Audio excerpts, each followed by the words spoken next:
Nice to meet you all. From today, I'll be working here. My name is George. Looking forward to working with all of you.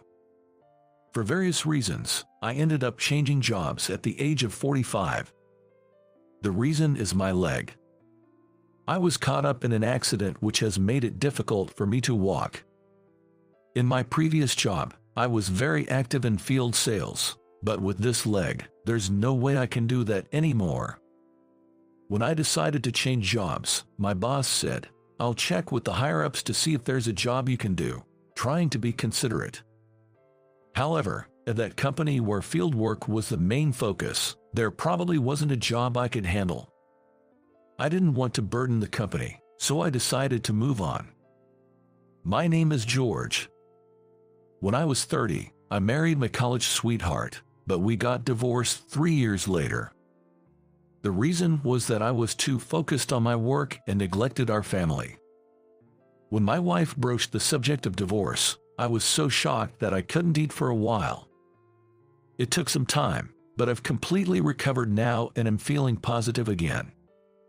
Since the divorce, I haven't had a girlfriend. Not just because I'm not exactly a ladies' man, but also because I just don't feel like being in a relationship. So, after all that, I switched jobs at the age of 45. Now, because of the accident, I can't walk well. I can walk on my own, but I can't move quickly, so physically demanding jobs are difficult. That's why I shifted to this company, where desk work is the primary focus. By the way, I'm not very good with computers. The fact that I got hired here is nothing short of a miracle. My mentor in the company is Emily. She is 33 and a team leader, younger than me. She's renowned for her beauty in the office, and she's also very efficient at her work. But she's quite reserved, and I didn't know how to interact with her. Moreover, it seemed like she didn't really like me. Looking forward to working with you from today. All right. Even when I greeted her with a smile, she quickly handed me some documents and said, "Please get started on this." I've never been a quick learner, and I tended to make the same mistakes repeatedly. Whenever I messed up, Emily would say, without looking up from her screen, "Please try not to create more work for others." I'm sorry. Even when I apologized, Emily wouldn't respond. There were colleagues who seemed to enjoy watching me get scolded. One of them was Mike. Mike is the same age as Emily, and they joined the company at the same time. Rumor has it that Mike has a crush on Emily. He's a good-looking guy with a refreshing demeanor. He's not as fast as Emily, but he's one of the top performers in the company. But to be blunt, Mike is kind of a jerk. He's nice to the attractive employees but cold to others. I once overheard him rank female employees, saying things like, "I don't talk to women below a grade A." Since I was having a hard time picking up on the work, he'd mock me saying, "Maybe that's why your wife left you, George." Being new to the company, I couldn't outright deny it and could only manage a wry smile. Some time later, my welcome party was held at the company. That day, I got to chat with colleagues I hadn't talked to before and had a great time. As the party was winding down, one of the colleagues suggested, "We should all go skiing or something next time." Immediately, that colleague glanced at my leg and awkwardly suggested an alternative. "Actually, forget skiing. How about a food tour instead?" While others agreed saying, "Sounds good," I felt guilty for making everyone consider my condition. But then, Mike chimed in. "You know, I actually have these special skiing invitations. I have enough for everyone. How about we all go?" The other co-workers replied, but, looking at me with an uncomfortable expression, "Just go on without me. I'm not as young as the rest of you. Have a good time with the younger folks." Suddenly, Mike burst out laughing. "What are you talking about? I never intended to invite you, George, in the first place. You'd just slow us down." It was clear Mike was heavily drunk, acting much worse than usual. Another co-worker defended me, saying, "That's a bit too much, don't you think?" But Mike didn't care. Getting even more drunk, he mocked, being single at 45. Things must be tough for you, huh? Then, placing his hand on Emily's shoulder, he said, "Poor Emily, maybe I should be the one training you." As I was pondering how to respond, Emily, who was nearby, rebuked, "Stop making baseless comments. I'm George's mentor here, and Mike, you've had too much. Maybe cool down in the restroom or something." Seeing Emily's calm demeanor, the room went silent. Mike was probably at a loss for words. On our way home, I thanked Emily. "Thank you for earlier." "No problem." She simply replied and said nothing more. During those days, I heard a rumor. Apparently, Emily had turned down Mike's advances. In fact, Mike had previously spoken well of Emily, but suddenly he began bad-mouthing her behind her back. She thinks she's all that just because she's pretty. I've heard she's leading multiple guys on. Women like her get too engrossed in their work and miss their chance to settle down. And so on, with Mike continuously putting down Emily. Other co-workers would remark, "Man, he's such a small-minded guy," but Mike was oblivious to it all. A while later, Emily was handed a major business deal. She worked overtime daily, meticulously preparing the documents. I could see the fatigue in her eyes, and I'm sure she continued working even at home. Then, the night before the deal, as I was working late, I noticed Mike acting suspiciously near Emily's desk. "What's he up to?" When I approached him, he snapped, "What do you want?" Curious, I inquired about his actions, to which he replied with a smirk, "None of your business," and walked away. I had a bad feeling about this, and my suspicions were confirmed. Emily failed the business deal. Instead of the required documents, she ended up distributing unrelated papers to the client. Upon returning to the office, Emily was severely reprimanded by the boss. "What were you thinking? I'm truly sorry, but I had checked the contents of the envelope the day before, and everything was in order. The cover was the same, but the inside documents were switched. I was shocked. I thought maybe someone mistakenly placed it on my desk.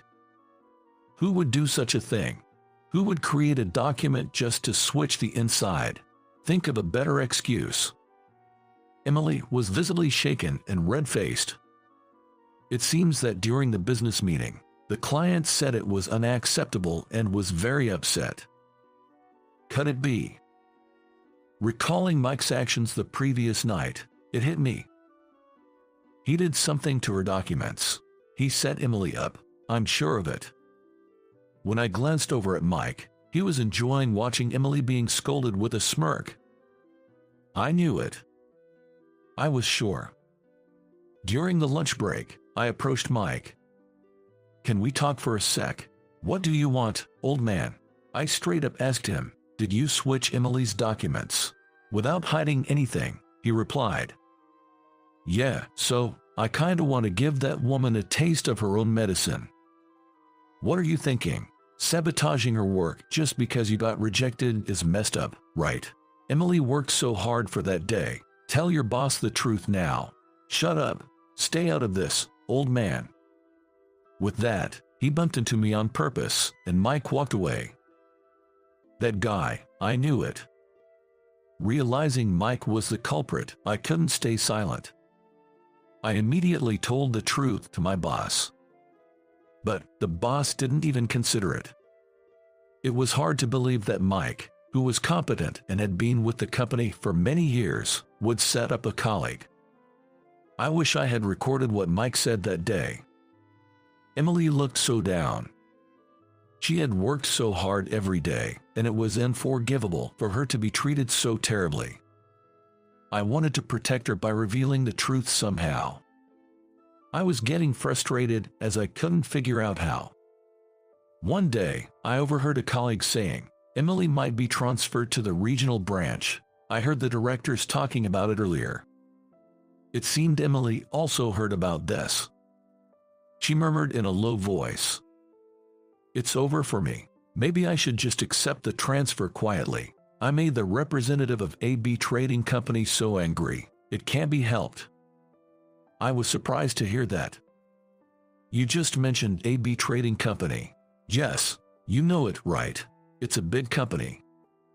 Emily, don't give up yet. We can definitely do something about this. Will you trust me with this? Huh?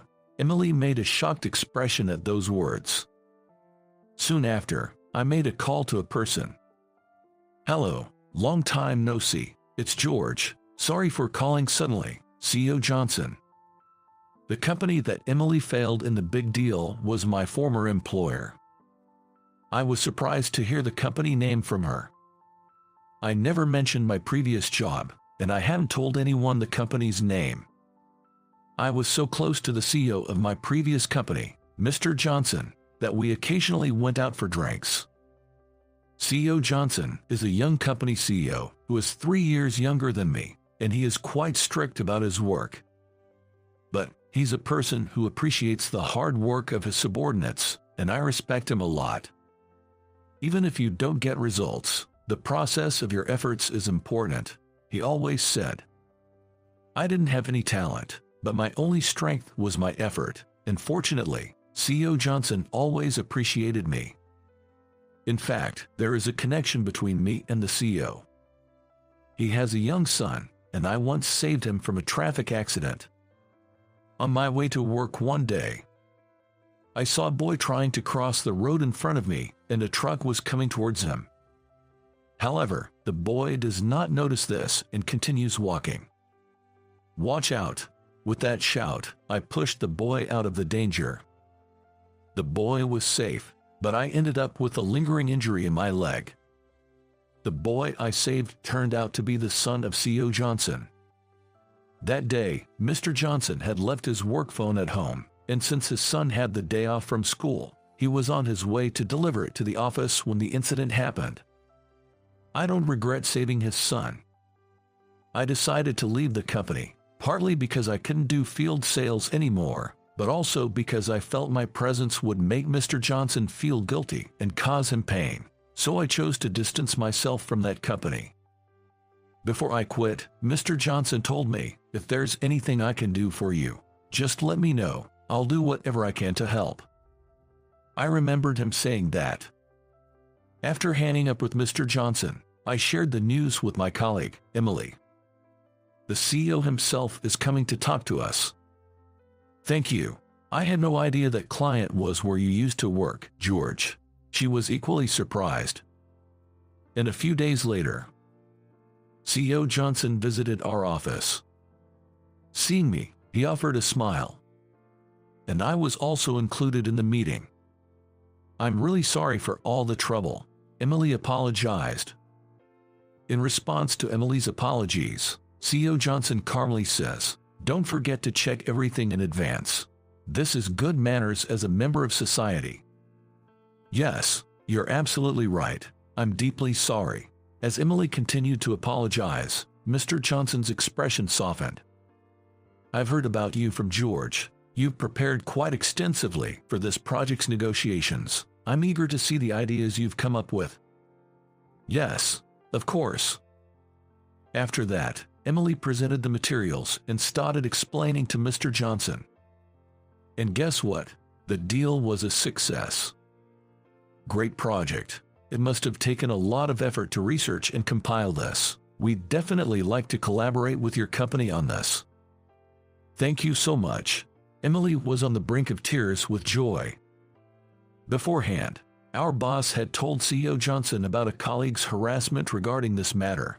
Mr. Johnson had failed to investigate and just took his employee's word for it.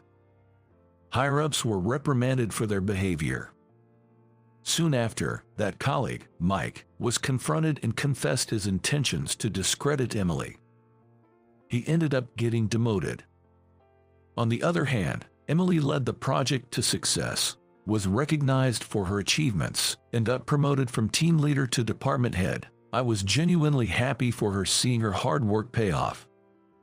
One day, Emily approached me. Thank you so much for everything, and I'm sorry for sometimes being presumptuous despite being younger. I responded to the apologetic Emily. "Don't worry about it, it never bothered me." Then Emily said, "If you don't dislike me, I'd like to treat you to a meal sometime, as a way of saying thanks." Surprised by the invitation, I blurted out, "Really? Are you sure?" Emily smiles and says, "Yes." It was the first time I saw her genuinely smile, and it gave me butterflies. Gradually, I got more used to the job and was trusted with significant tasks. I started going out with Emily for drinks occasionally, and we gradually deepened our friendship. I don't know what the future holds, but life is short. Hoping for more good times ahead, I continue to work diligently, facing my computer every day. Alright, everyone's presentations are done. Nick, the manager, said as he tried to move the discussion forward. "Excuse me, I haven't. I recently found out something." Nick interrupted me and began to speak. "There's apparently someone in this department who didn't graduate high school and is just a part-timer. Meetings should be for employees only." Absolutely right. His lackey, Mike, of course, agreed with Nick. "I'm leaving." After leaving the meeting room, I started to shut down my computer. I noticed that an email had arrived, not in my personal inbox, but in the company's shared email. Thinking, there's no point in speaking up, no one will listen, I went home quietly. The next day, I heard a commotion from Nick's desk. He was staring at his computer screen, his face pale. "Nick? Is something wrong?" Mike looked at the screen with him. And he turned even paler than Nick. Why is he so angry? Knowing the reason for Mike's distress, I thought to myself, serves them right. My name is Adam. My mother passed away when I was in the 9th grade, and I was raised by my father. Well, you could hardly call it being raised. After my mother passed, my father changed. He drowned his sorrows in alcohol, and though he still went to work, he squandered our living expenses on horse racing. Because of that, I had to start working part-time as soon as I entered high school. Every month, I went to the convenience store with bills in hand that couldn't be auto-deducted from my father's account. Even though I endured it because I didn't want to be alone, I reached my limit in my second year of high school and dropped out. I found a live-in job at a distant inn. Thank you for everything. The day I left home, my father, still staring at the TV, spoke. Take care. That was our last conversation. Back then, 18 wasn't the age of majority, so I needed my father's permission to work, and I couldn't hide my place of employment. Yet, my father never visited me even once. I kept working just to survive, and before I knew it, I was 42. Years of hard work paid off, and I was transferred to the headquarters. I was thrilled to be recognized by the company, as I thought I'd be working in the field until retirement due to my lack of formal education. Listen up. Our work can change the future of our employees. Don't drag us down. On my first day after the transfer, Nick, dressed in an expensive suit, spoke sternly. There was a reason for this. Our inn was located in a prominent tourist destination, known so well that everyone in the state could sing its commercial jingle. At its peak, we had 5 locations within the state. But that was long ago. Due to financial difficulties and aging facilities, only the place where I had worked for many years and the original establishment remained. I was prepared to lose my job anytime, but now there was a glimmer of hope. With the rise of social media, the tourist area where the inn was located started gaining attention again. Depending on how hard the sales department, where I was transferred, worked, we could either thrive or be forced to give up this prime location to the new hotel chains continuously popping up. For Nick, who had switched careers from another industry to strengthen our sales, this was a battle he couldn't afford to lose. I understood why he had to be strict. I will do my best. Nick sneered at my enthusiastic declaration. Did you not hear what I said? I'm sorry. I thought I was listening carefully. Out of habit from years of customer service, I apologized reflexively, though I had no idea what had offended him. Someone was watching me with a smirk. In this department, there are those who are expected to excel and those who have been shoved here because they have nowhere else to go. You are the latter. It was Mike, the section chief. He's 7 years younger, at 35. But he was called to headquarters much earlier than I was and had been moving around within the headquarters ever since. I'm not jealous, but I can't accept that he's my boss. Graduating from a prestigious university, he has an unusually high pride and caused many problems as a newbie, making things very difficult for me when I was the front desk leader. When I found out Mike was transferred to the sales department a month before me, I was disheartened. Mike is right. With just a middle school diploma, there's not much you can do. Don't even think about achieving results. As if I didn't exist, Nick remarked, "I'm thirsty." Mike eagerly ran to the coffee maker. It seems Mike is Nick's lackey. I regretted being happy about my transfer to headquarters, wishing I had stayed on site forever. Send a direct mail to every company on this list by the end of the day. Nick only assigned me tasks that even a new graduate could handle. What? There are over 1,000 companies. You want me to send to all of them by today? Yes, if you and your fellow misfits split the work, even those with nowhere else to go should finish by today. I glanced at the employees typing away expressionlessly. They were worn out from customer service, only thinking about leaving on time, or were women reassigned after having children, with zero motivation for work. Even Sam, a new graduate from the same university as Mike, who was supposed to be among the expected achievers, had no enthusiasm for the job, having joined the company wanting to do customer service. "I don't care what they say, I plan to quit any time," he said. Only Nick and Mike were highly motivated, making all the decisions between the two of them. I originally only wanted to work at the inn to survive and had no particular attachment to this job. I swallowed my words, thinking I had no right to reprimand them. About a month after the transfer, Nick told us with a frustrated look, "To commemorate the 50th anniversary, we've decided to create a plan exclusive for one group per day. Originally, Mike and I were supposed to come up with it, but our president, Mr. Thompson, insists on hearing everyone's opinions. So, you all get a chance." As Nick explained, Mike began handing out prints. "Make sure not to embarrass Nick. If your ideas are half-baked, you'll have to redo them." It seemed that they had printed his handwritten notes by Mr. Thompson, which included several questions and a section for free responses. It made sense why Nick had to seek our input, given that all responses had to be submitted to Mr. Thompson. We were given a week to think about it, and a meeting was scheduled to compile our ideas. My plan is to let guests enjoy both the old and modern America. Nick began the presentations. Guests would watch a master confectioner at a nearby traditional sweet shop make sweets in front of them. The welcome drink would be premium tea in a bottle. Nick's plan was certainly attractive. After his presentation, Nick called on us to present in the order we were seated. Just as I stood up for my turn. "All right, everyone's presentations are done." "Excuse me, I haven't. I recently found out something." Nick interrupted me. "There's someone in this department who didn't graduate high school and is just a part-timer." He was likely talking about me. I joined the company as a part-timer and was made a full-time employee when I turned 20. That was 20 years ago, so Nick and Mike probably had no chance to know until recently. Meetings should be for employees only. Absolutely right. After that, Nick kept creating opportunities to solicit everyone's opinions, purposefully excluding me from speaking. The meeting unexpectedly heated up and went past the scheduled end time.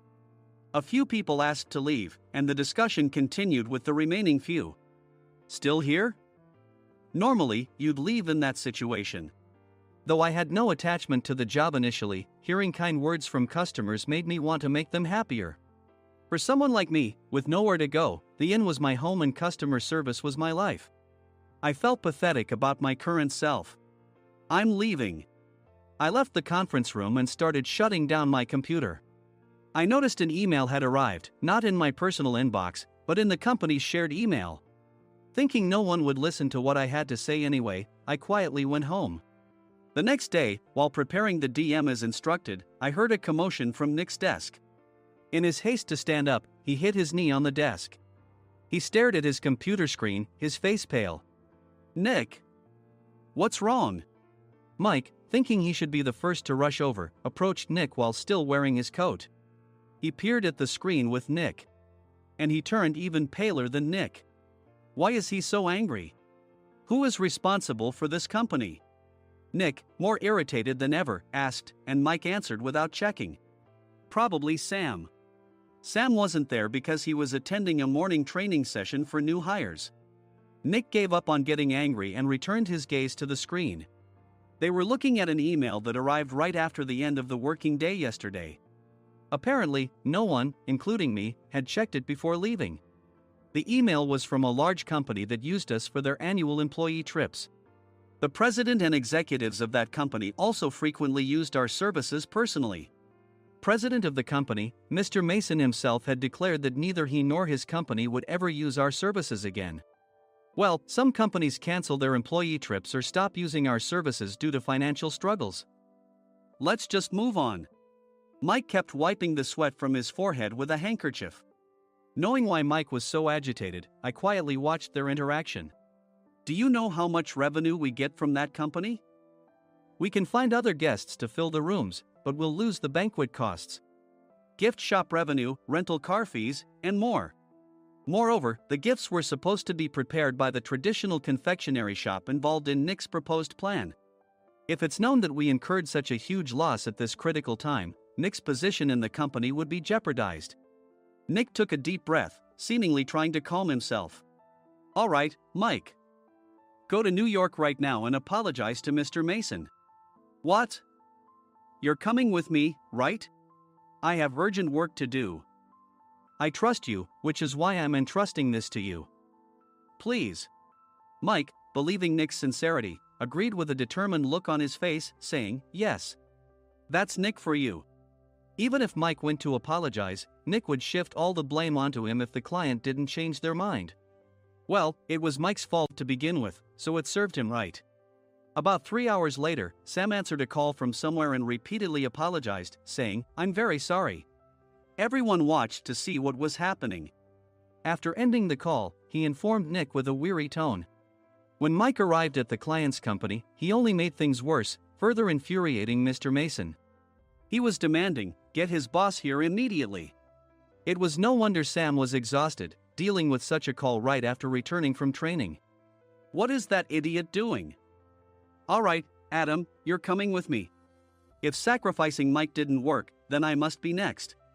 Normally, I'd want to refuse at all costs, but I saw an opportunity in this situation. If I can be of assistance, I'd be happy to join you. I obediently followed Nick, and we flew to New York. When we introduced ourselves at the reception, it became clear how serious the situation was, as the receptionist personally escorted us to the president's office. Angry voices leaked through the door, making both Nick and me uneasy. Excuse me. I'm Nick, the supervisor. I understand my subordinate has caused you trouble, and I deeply apologize. Nick, with his experience in the corporate world, knew enough to offer an apology before excuses. However, his customer service skills left much to be desired. I sighed as I saw Mike trembling like a small dog in the corner of the room. What kind of training are you giving your subordinates? Mr. Mason glared at Nick with a red face. The intensity of his gaze made even Nick take a step back. Regrettably, I joined this company only 2 years ago and was unaware of Mike's issues. I should have identified his shortcomings sooner. Indeed. I should have realized sooner. No sensible person would come to apologize and then give a lengthy presentation on the drawbacks of not using their in. Nick froze, his mouth slightly open. Suspecting the worst, I picked up the documents that had fallen to the floor. It seemed Mike hastily prepared these documents on the plane, listing the disadvantages. Disadvantage 1: if you change the venue for the company trip, employees might suspect it's for cost-cutting reasons, leading to a negative impression. Reading it aloud half-jokingly, Nick snatched the papers from my hand and checked the contents with a furious expression. Among the stack of documents was a receipt from a nearby convenience store's copy machine. I felt a pang of dread, hoping he hadn't shown the receipt as well. What do you think he said when I asked what kind of nerve he had to do this? I'm very sorry. Faced with the dire situation, Nick must have thought there was nothing left to do but apologize. In a voice smaller than I'd ever heard from him, he uttered words of apology. He said, I'm a Harvard graduate. I don't believe I said anything wrong. Mike. What have you done? Forgetting his plan to pin the blame on Mike, Nick yelled loudly, even in front of Mr. Mason. "I didn't do anything wrong." "You're still saying that?" "Look at him." Mike pointed at me with a shaking hand. "I was assigned to headquarters in my 20s and now I'm a section chief. This guy only made it to headquarters at 42. Everything I've done proves I was right. So why are we losing the contract?" Having said his piece, Mike collapsed to the floor. "Of course. You were sent there because you had nowhere else to go." Mike never expected to hear such words from someone he looked down upon. He lunged at me, and Nick hurriedly stepped in to stop him. "Mr. Thompson told me Mike is a quick thinker, and to take good care of him." There's no way he was pushed aside. "Don't make things worse here." "He didn't say quick thinker, he said only quick-witted, didn't he?" I don't remember that part." I recalled the many troubles Mike caused when he was a newbie. When Mike was on the front line, his pride was so high that he never apologized to customers. Customer service, especially in our job, doesn't work alone. It brings both good and bad situations. If the front staff or housekeepers made mistakes, or the cleaning company didn't properly clean a room, one had to apologize to the customers regardless of personal fault. Mike, in such situations, would never apologize, insisting he wasn't at fault. This often angered customers, and as the front desk leader, I frequently had to apologize on his behalf. He caused complaints and disrupted operations, which is why he was quickly moved to headquarters. In departments where he didn't interact directly with customers, his quick thinking was beneficial and things went well. But it seemed his flaws were starting to show. Corporate reservations are supposed to be entered into the system by the sales representative. But a quick check yesterday revealed that more than 10 items were missing from the client's reservation. The handover document clearly stated what needed to be prepared. Why didn't you enter it into the system? Why do we have to give them special treatment? Filling rooms near the banquet hall, setting up all the food in advance. Specifying the brand of wine, they're too demanding. No wonder he always angered customers, I thought, feeling a headache coming on. Grouping them in rooms near the banquet hall is for our benefit too. It makes it easier for the staff to set up beds and serve breakfast since everyone's schedule is synchronized. As for the other requests, Mr. Mason suggested them to lighten our load. I didn't know that. Nick finally seemed to realize that Mike was the one who had angered the client. What did you say to them? I just told them we wouldn't give them special treatment anymore. We shouldn't waste effort on things that don't bring in money. I was utterly exasperated at his lack of understanding of customer service. Of course, we shouldn't comply with unreasonable demands. But carrying over successful practices from past stays makes customers feel remembered and enhances their experience. Good memories encourage repeat visits. That's part of our job. I looked down at Mike, who was sitting on the floor. In our job, nothing is a waste. Mr. Thompson likely moved you to the sales department, hoping you'd finally understand this. How do you think he feels now that you've failed to meet his expectations? Mike, tears in his eyes, fled the president's office. I was amazed he still hadn't apologized. You have it tough, Adam. It's okay, we're all employees of the same company. I deeply apologize for this disrespectful incident. Especially after all the care you've shown us. If it weren't for you, Adam, I really would have stopped staying here. When I heard you were moving to the sales department, I was willing to reconsider if you handled it. Seeing us talk so amicably, Nick's face contorted. Do you two know each other? Adam's service is excellent. I always requested him specifically. Normally, we don't accept specific staff requests, but we made an exception for Mr. Mason, adjusting my shifts accordingly. He had personally stayed at our hotel just before my transfer, and during casual conversation, I mentioned, I'm moving to the sales department soon. If I hadn't told him then, things could have been much worse. Please continue to take care of us. I look forward to it. On the return flight, Nick awkwardly offered me a can of beer. It's still working hours. Of course, I had no intention of forgiving him for a single beer. Nick might try to pin everything on Mike and avoid any consequences. While pondering this, a startling fact came to light. Nick, the tea bottles for the plan have arrived. I handed Nick a bottle labeled with our inn's name. They look good. What are you talking about? These are plastic bottles. I had assumed we would use the trendy, high-end bottling tea. But what arrived were ordinary plastic bottles of tea with customized labels. The only unique aspect was the label, which had the inn's name, making it look customized. Upon further investigation, I discovered that a substantial amount of money was set to be paid to the tea company. It was priced like bottling tea. Does this plastic bottle really cost $100 each? The tea inside is specially blended for us. The extra cost is for that. Wouldn't it be better to use another tea company? Or is there a specific reason we must use this one? As Nick continued to make excuses, I showed him a printed email. I informed the tea company's president, Mr. Mitchell, that we discovered irregular payments and he confessed.